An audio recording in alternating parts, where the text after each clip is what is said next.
bienvenidos a Patas y Leyendas. Pónganse cómodos, porque hoy volvemos a seguir el rastro de las huellas que el tiempo no ha podido borrar.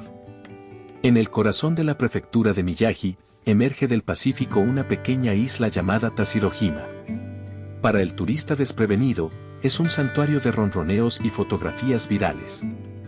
Pero para el historiador, es el escenario de un contrato de supervivencia que se remonta al periodo Edo, hace más de 200 años. En aquel entonces, el destino de la isla no estaba en las redes de pesca, sino en las delicadas hebras de seda.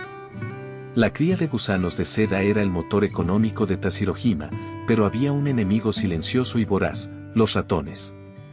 Estos roedores no eran una simple molestia, eran saboteadores que devoraban los valiosos capullos, amenazando el sustento de cada familia.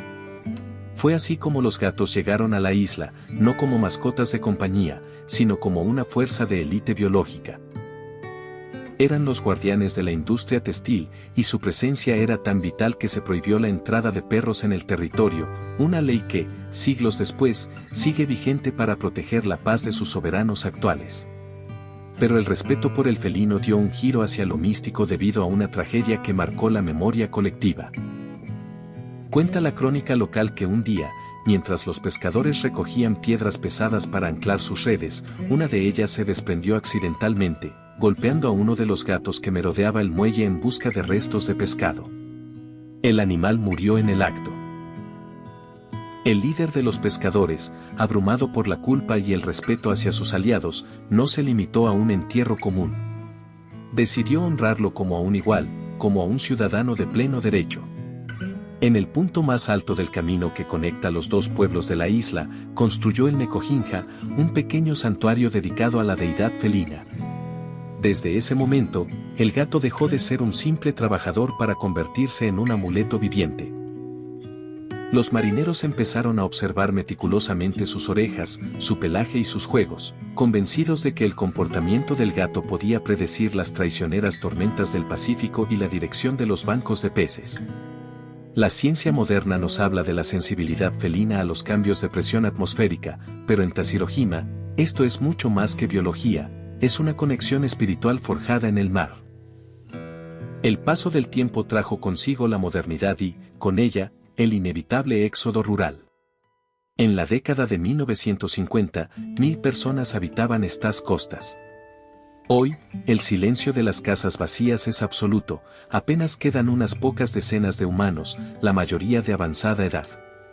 Sin embargo, la población de gatos se mantiene firme, superando a las personas en una proporción de 6-1.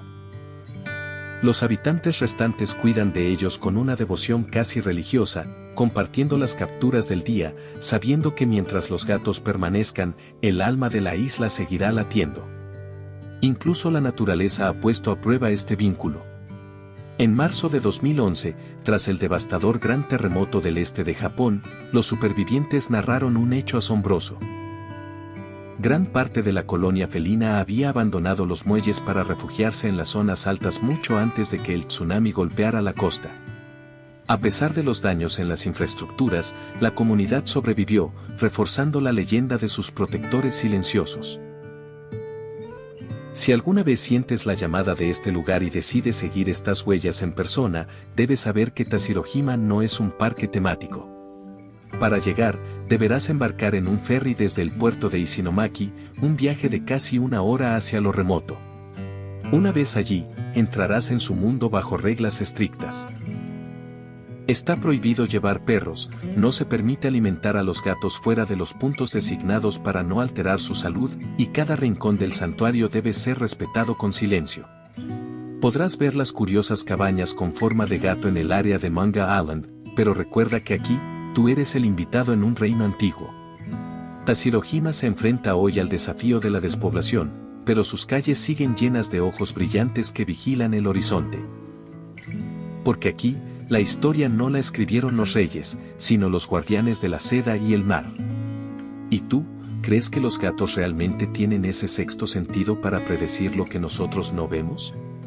¿O es simplemente el lazo inquebrantable de siglos de convivencia? Déjanos tu opinión en los comentarios, nos encanta leer vuestras teorías y experiencias. Si te ha gustado este viaje a la isla de los gatos, no olvides suscribirte y activar la campana. Ayúdanos a que estas huellas no se borren compartiendo el video con otros amantes de los felinos y la historia. Gracias por acompañarnos una vez más en Patas y Leyendas. Te espero en nuestro próximo viaje tras el rastro de lo eterno.